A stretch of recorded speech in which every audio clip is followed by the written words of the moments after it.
Hello guys, welcome back to our English class. Today we are going to start our book supplementary reader book It So Happened for class 8th. Today's our topic is chapter first How the Camel Got His Hump. Uh, Dear students, have you understood the meaning of hump? Hump is a raised mass on the back of the camel. Hindi meaning इसको कूबड़ बोलते हैं. Dear students, let's see here. जो camel होता है ना, like camel की जो ये गर्दन होती है, इसके ठीक यहाँ पर एक उभरा हुआ पार्ट होता है, उसको कुबड़ बोला जाता है. So now let's start our chapter how the camel got his hump. यानी जो कैमल को जो कुबड़ कैसे मिला या कैसे प्राप्त हुआ. The world has just begun and the animals were working for humans. यानी संसार अभी भी बना था, या संसार की जो अभी भी शुरुआत हुई थी. बिगन मीन्स शुरुआत कह सकते हैं हम, शुरू होना. And the animals were working for humans. और जो पशु थे या जानवर थे, उन्होंने किसके लिए, मीन्स ह्यूमंस के लिए जो काम करना शुरू कर दिया था. There was one lazy animal that did nothing and said nothing but humph. There was one lazy animal, यानी यहाँ पर एक बहुत ही जो आलसी जो जानवर था. They did nothing, वो कुछ भी नहीं करता था. And said nothing but hump, और वो कुछ नहीं कहता था सिवाय किसके, हम्फ के. यानी कि यहाँ पे क्या बताया गया कि एक जो एनिमल है, कोई लेजी एनिमल, जिसको मीन्स जो कोई भी काम नहीं करता सिवाय हम्फ कहने के. डिफरेंस यहाँ पे हम्प है और यहाँ पे हम्फ. हम्प मीन्स कुबड़ है और हम्प मीन्स जो उसकी कोई साउंड है, देन उसको डिनोट किया गया है यहाँ पे. Even the clever djinn was at his wits end. Difference, there is a like DJINN. It's a mean gene, and that we have to pronounce it like that. Genie, Jin design भी बोल हम मतलब बोल सकते हैं. Let's see hair, यहाँ पे mention भी किया गया है. pronunciation djinn and very spelled as genie, genie, and genie. It means that कि आपको थोड़ा सा मतलब अंडरस्टैंड हो जाए कि ये इस तरीके से भी मतलब इसको प्रोनाउंसिएशन किया जा सकता है. Even the clever djinn was at his wits end. और जबकि जो चतुर जो जिन था, वो भी आखिर में मतलब दुविधा में था. किसके लिए, उस कैमल के लिए. डियर स्टूडेंट्स, ये तो मतलब थोड़ा सा जनरल इन्फॉर्मेशन थी.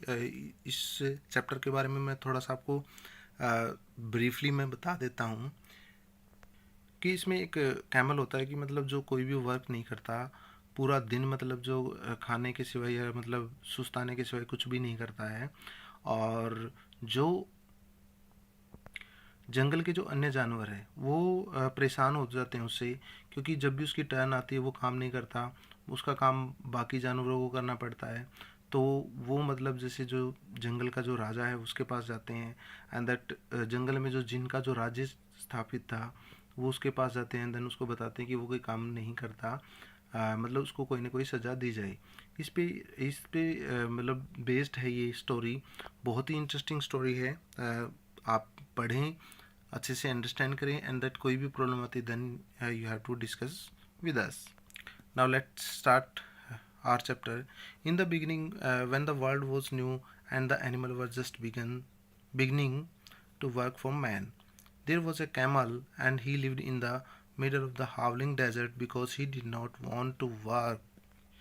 यानी शुरुआत के दिनों में, या इन द बिगिनिंग यानी शुरू में, when the world was new यानी जब जो संसार मतलब कह सकते हैं ये दुनिया मतलब अभी शुरू हुई थी. And the animal were just beginning to work for man. और जो पशु थे या जानवर थे मतलब उन्होंने आदमियों के लिए काम करना शुरू किया था. देयर वॉज ए कैमल, वहाँ पर एक जो ऊँट भी था. And he lived in the middle of the howling desert. और वो मतलब जो हाउलिंग डेजर्ट है उसके मिडल में यानी बीच में रहता था. Students, here is हाउलिंग. Have you understood the meaning of हाउलिंग? It's like vast, यानी कि विशाल जो जंगल था या डेजर्ट है उसके बारे में बात हो रही है। Because he did not want to work, क्योंकि वो घने जंगल में या विशाल जंगल में इसीलिए रहता था क्योंकि वो कोई भी कार्य नहीं करना चाहता था। He ate sticks and thorns and prickles, and when anybody spoke to him, he said, "Humph, just humph, and no more." He ate sticks and thorns and prickles. वो मतलब छोटी छोटी जो झाड़ियाँ थी, वो सॉरी छोटी छोटी जो लकड़ियाँ थी, स्टिक्स मीन्स लकड़ियाँ, एंड थ्रोन्स एंड पिकल और जो कांटेदार जो झाड़ियाँ थी वो खाता था। And when anybody spoke to him he said humph, अगर कोई भी मतलब उसके and when anybody spoke to him यानी कि अगर कोई उसे मतलब काम के लिए कहता उसे, ही सेड हम्प, वो केवल हम्प कहता था, जस्ट हम्प, केवल हम्प, एंड नो मोर, इसके सिवाय वो कुछ भी नहीं कहता था। Presently, the horse came to him on Monday morning with a saddle on his back and said, "Camel, oh camel, come out and trot like the rest of us." Presently, the horse came to him, यानी शीघ्र ही या जल्दी ही मतलब horse वहाँ पर आया, उसने उसके साथ चलने को कहा। ऑन मंडे मॉर्निंग, जो सोमवार की सुबह, with a saddle on his back and said, with a saddle on his back यानी कि घोड़े की जो काठी है उसको कहा गया यहाँ पे सैडल, यानी कि शीघ्र ही उस हॉर्स वो हॉर्स वहाँ पे आया मंडे मॉर्निंग में, और उसने उसे मतलब जो उसके साथ यानी जिससे घोड़ा तेज चलता है, सैडल ऑन हिज बैक यानी जो उसकी काठी की तरह या कह सकते हैं उस जीन, घोड़े की जीन या काठी की तरह मतलब वो उसने मतलब उसको कहा कि वो उसके साथ चले। एंड सेड और कहा किसने, घोड़े ने, camel O camel, camel O camel, come out and trot like the rest of us. Camel O camel, come out and trot like the rest of us, कि कैमल ओ कैमल की trot यानी कि तुम जो ठुमक कर मतलब मेरे साथ चलो। हम said the camel and the horse went away and told the man, और कैमल ने सिर्फ हम कहा और जो घोड़ा था वो उस आदमी के पास गया और उसने उसको सारी बात बताई।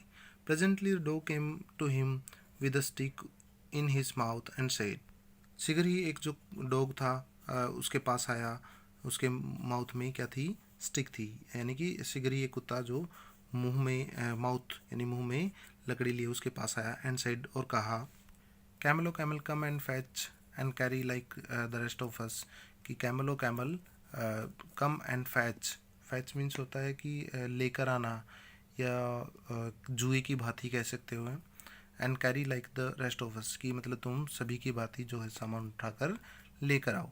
हम सेड द हम, लेकिन जो कैमल ने हम said the camel sorry, camel ने केवल हम कहा, and the dog went away and told the man, और डॉग भी मतलब जो उस आदमी के पास गया और उसने उसके बारे में सारी बातें बताई। Presently the ox came to him with the yoke on his neck and said, "Camel, oh camel, come and plow like the rest of us." Hum, said the camel, and the ox went away and told the man. Presently the ox came to him, और उसके तुरंत बाद मतलब जो Woakes यानी बैल था वो उसके पास गया, with the yoke on his neck, वो अपने जो योक को लिए हुए मीन्स जो जुआ होता है उसकी गर्दन पर लिए हुआ था, एंड साइड और उसने कहा, camel O camel, come and plough like the rest of us, आओ मेरे कैमल ओ कैमल, मेरे साथ आओ और जो खेत को जोतो। प्लो मीन्स होता है खेत को जोतना, कि मेरे साथ आओ और खेत को जोतो। हम सेड द कैमल, कैमल ने केवल जो हम्फ कहा, and the ox went away and told the man, और जो ओक्स था वो भी उस आदमी के पास गया और उसने सारी बातें बताई। At the end of the day the man called the horse and the dog and the ox together and said, 303, I am very sorry for you. At the end of the day, और दिन के अंतिम पहर में या आखिरी कह सकते हो, दिन के ढलने पर या दिन के आखिर में आदमी ने मतलब जो हॉर्स डॉग और जो ओक्स था उनको एक साथ बुलाया और कहा, 303, आप तीनों, आई am very sorry for you, मतलब मैं आई am very sorry for you मतलब आपके लिए जो अक्षमा याचना हूँ या मतलब माफ़ी चाहता हूँ। But the humph think the desert can't work or he would have been here by now, so I am going to leave him alone and you must work double time to make up for it. लेकिन जो हम्फ है वो मतलब desert में काम नहीं करना चाहती, और he would have been here by now, so I am going to leave him alone, और वो मतलब यहीं पर थमा बैठा है, या मतलब एक तरीके से यहीं पर डिग है। So I am going to leave him alone, तो मतलब मैं उसको अकेला छोड़कर यहाँ से जा रहा हूँ। And you must work double time to make up for it, और मैं चाहता हूँ कि मतलब आप जो डबल टाइम काम, डबल टाइम कह सकते हैं, यानी मतलब जो दोगुना काम या दोगुना टाइम मतलब दोगुना टाइम काम करके उस काम को पूरा करें। That made the three very angry and they held the panchayat on the edge of the desert and the camel came chewing cud and laughed at them. Then he said hump and went away again. Presently there come along the jinn who came in charge of all deserts rolling in the clouds of dust. That made the three very angry, और इस बात को लेकर क्यों नहीं मतलब double time काम करना पड़ेगा, वो तीनों जो एक तरीके से क्रोधित हुए, या उनको तीनों को क्रोध आया। And they held a panchayat on the edge of the desert, और उन्होंने मतलब जो एक पंचायत बुलाई जो डेजर्ट के किनारे। And the camel came chewing कड एंड लाफ्ड एट दैम, और जो कैमल था मतलब वो मतलब एक तरीके से च्यूइंग कड यानी कुछ चबाते हुए, और कड मीन्स होता है जुगाली करना। लाइक कैमल्स को आपने कभी देखा हो, खाने के बाद मतलब वो क्या करते हैं, मतलब अपने दांतों को बार बार मतलब ऊपर नीचे कर रहे होते हैं, दैट उनमें से झाग निकल रही होती है, तो देन उसको जुगाली बोला जाता है। And the camel came chewing कड, और जो कैमल वहाँ पर मतलब चबाता हुआ और जुगाली करता हुआ है, एंड लाफ्ड एट दैम, और उन पर हंसता रहा। देन ही साइड हम्प, और उसके बाद उसने केवल हम्प कहा, एंड वेंट अवे अगेन, और वहाँ से ये हम्प कह कर वहाँ से चला गया। Presently there came along the jinn who was in charge of all desert rolling in the cloud of dust. Presently there came along the jinn who was in charge of all desert. उसी समय जो मतलब जो जिन था जिसने मतलब जो पूरे डेजर्ट का मतलब कार्यभार संभाल रखा था, rolling in cloud of dust, एक जैसे आपने देखा होगा कि लाइक डस्ट यानी मिट्टी से बनी हुई एक रोलिंग सी होती है, क्लाउड ऑफ डस्ट बोलते हैं, सॉरी उसको cloud of dust, like this, यानी कि एक सर्कल टाइप मतलब जैसे डस्ट होती है वो मतलब घूमती रहती है, उसमें से निकल कर वो आया, यानी धूल को रोल करता हुआ मतलब वहाँ पे जो जिन था वो वहाँ पर आ पहुँचा। Djinn of all desert said the horse, is it right for anyone to be idol.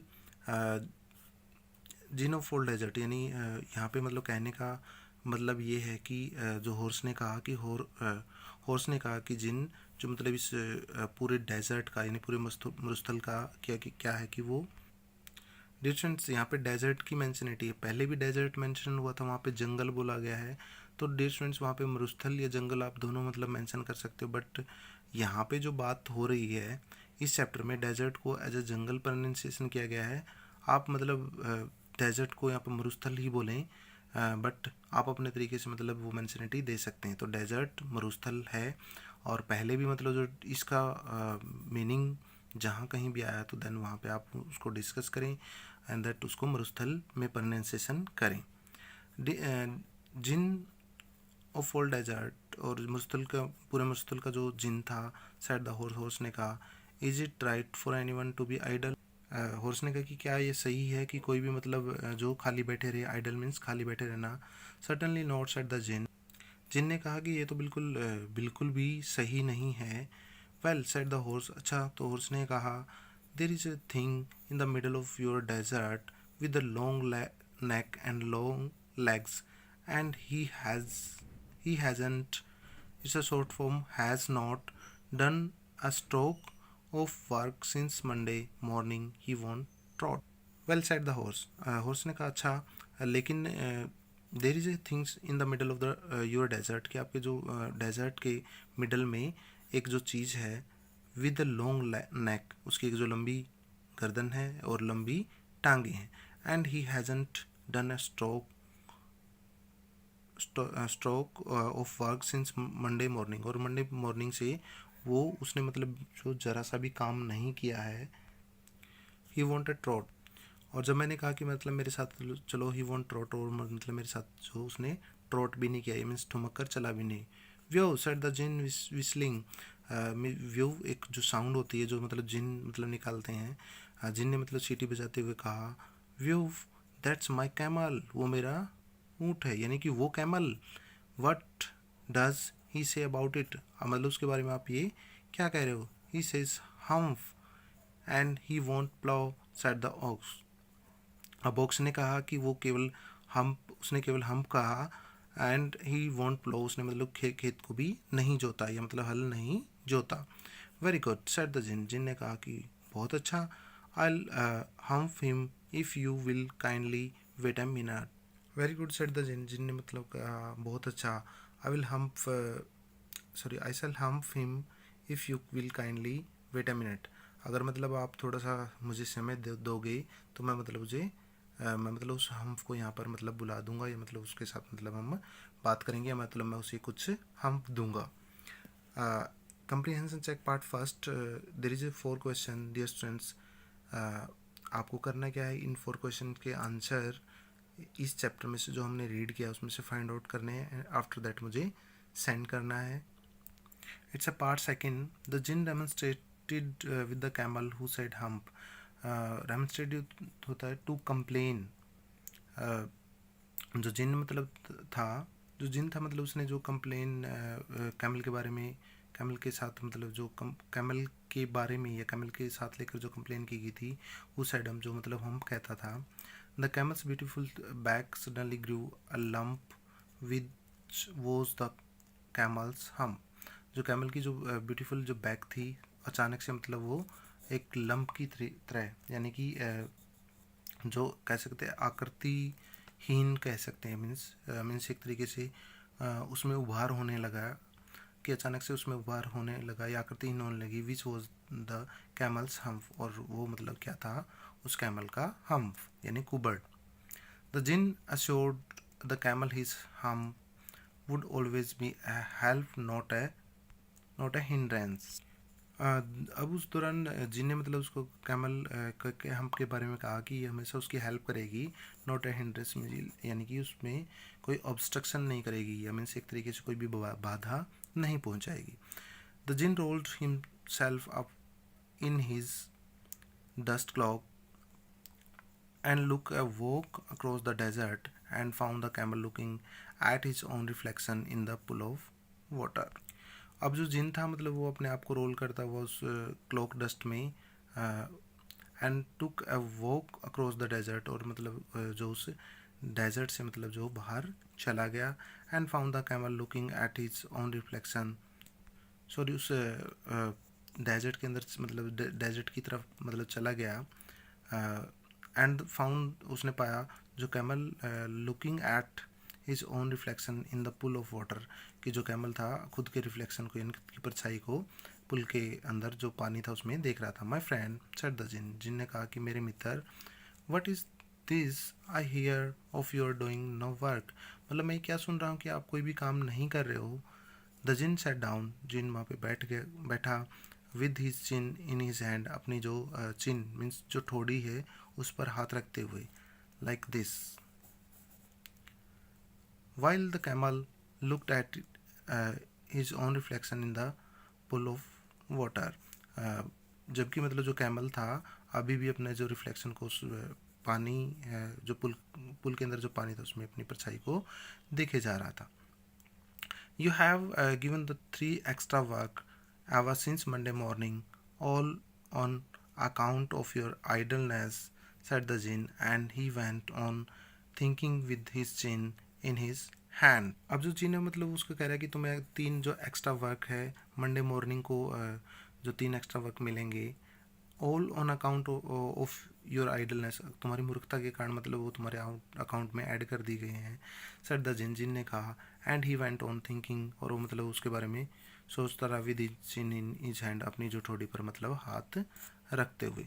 वैसे आइडलनेस मीन्स मूर्खतापूर्ण या आलसीपन, दोनों मतलब आप प्रोनाउंसिएशन कर सकते हो। And yes means let's see here, जो कैमल है मतलब अपनी रिफ्लेक्शन को ऐसे देख रहा है, एंड दैट जो जिन है मतलब यहाँ पे बैठा है अपनी चिन पर मतलब हैंड को रखे हो। हम सेड द कैमल, लेकिन जो कैमल था वो ढीठ हो चुका था, उसने मतलब केवल हम में जवाब दिया। I shouldn't say that again if I were you said the djinn, और जिन ने कहा कि मतलब आई शुडंट से मतलब मैं कहना नहीं चाहूँगा, मैं कहना नहीं चाहता that again if I were you, अगर मैंने मतलब वो चीज़ें आपको दोबारा कही तो। You might say it once to open, I want to work. You might say it once to open, I want to work, यानी मैं काम चाहता हूँ, मतलब ये काम आपको। You might say it once to open, तुम्हें जो तुम्हारा जो कार्य है वो करना चाहिए। आई वॉन्ट टू वर्क, मैं मतलब जो अपना कार्य जो रोकना नहीं चाहता, मुझे मतलब मेरा काम चाहिए। एंड द कैमल सेड हम, लेकिन जो कैमल था उसने हम कहा अगेन दोबारा। But no sooner had he said if it then he saw his back that he was so proud of puffing up and puffing up into a great big hump, यानी कि अब जो camel ने मतलब केवल हम्फ में उतर दिया, और but no sooner had he said it then he saw his back, और जैसे मतलब उसने दोबारा हम कहा और जल्दी मतलब जो उसकी बैक थी वो उसने इसको देखा, वो क्या हुआ मतलब सुनर मीन्स एक तरीके से तेज़ी से बढ़ने लगी। That he was so proud of, और मतलब उसे उस पर क्या हुआ एक तरीके से प्राउड हुआ। Puffing of into a great big hump, यानी एक तरीके से वो फूलती गई और एक बड़ा हम्प बन गई। Do you see that said the djinn, जिन ने कहा कि तुम डू यू सी दैट, क्या तुमने देखा, सेड द जिन, जिन ने कहा that's your very own hump that you have brought upon your very own self by not working, यानी तुम्हारे नाकाम करने के नतीजे की वजह से तुम्हारा जो हम्प है वो बढ़ चुका है, यानी तुम्हारी पीठ है जो ऊपर की ओर ग्रो करने लगी है। टुडे इट थर्सडे, आज जो है थर्सडे है, and you have done no work since Monday, और तुमने मंडे से अब तक कोई भी काम नहीं किया है। व्हेन द वर्क बिगन, जब से मतलब कार्य शुरू हुआ तब से। Now you are going to work, अब तुम जो अपने काम पर जाओ। Now you are going to work, अब तुम अपने काम पर जा रहे हो। How can I said the camel, अब से कैमल को मतलब थोड़ा सा बहाना मिल गया। उसने कहा कि हाउ कैन आई, मतलब मैं कैसे कर सकता हूँ, with this hump on my back, कि मतलब जो हम्प है मेरे मतलब बैक पर, मेरे पीठ पर, मतलब ये इतना बड़ा कुबड़ बन गया है। That has a purpose said the jinn, all because you missed those 3 days, you will be able to work now for 3 days without eating, because you can live in live on your hump, and don't you ever say I never did nothing for you. Come out of the desert and go to the tree and behave, that has a purpose, ये एक विशेष कारण है, set the djinn, जिन ने कहा, यानी कि जो हम मतलब बड़ी हुई है, कुबड़ मतलब बड़ा हुआ है, इसका एक रीज़न है, कारण है, रहस्य है कह सकते हैं, सेट द जिन, जिन ने कहा। ऑल बिकॉज यू मिस्ड दो 3 days, ये इसलिए कि मतलब जो तुमने 3 दिन जो बेकार किए हैं, ये मतलब मिस किए हैं। You will be able to work now for 3 days without eating, और ये तुम्हारी सहायता करेगी 3 दिन तक बिना मीन्स खाना, मतलब आप बिना खाना खाओगे, बिना खाना खाए मतलब 3 दिन तुम काम करोगे, इसलिए तुम्हारी सहायता करेगी। Because you can live on your hump, क्योंकि तुम अपने हम पर अब जी सकते हो। एंड डोंट यू एवर से I never did anything for you, और अब मतलब ये I never did anything for you, और मतलब तुम्हारे लिए मैं और कुछ ज़्यादा नहीं कर सकता। Come out of the desert and go to the tree and behave, मतलब तुम तीनों के साथ जाओ और मतलब उनके साथ मिलकर काम करो। And the camel went away to join the three, और अब जो कैमल था मतलब वो उन तीनों के पास जाकर कार्य करने लगा। And from the that day to this the camel always wear a hump, और वो दिन है और आज का दिन है वो मतलब जो कैमल है वो अभी भी हम्प उसके साथ है, या मतलब एक तरीके से उस दिन से आज तक जो उसके पीठ पर कुबड़ है। वी कॉल हम्प नाउ, हम उसे मतलब हम्प कहते हैं, not of hurt is feeling, मतलब उसकी जो फीलिंग को हर्ट ना हो इसलिए। But he has never yet caught up with the 3 days that he missed at the beginning of the world, and he has never yet learned how to behave. But he have never yet caught up with the 3 days। और उन 3 दिनों का जो कार्य था that he missed at the beginning at the world, जो मतलब शुरू में उसने जो वर्ल्ड शुरू हुआ था, संसार शुरू हुआ था, उसने वो कार्य नहीं किया था, अभी भी वो बकाया है। And he has never yet learn how to behave.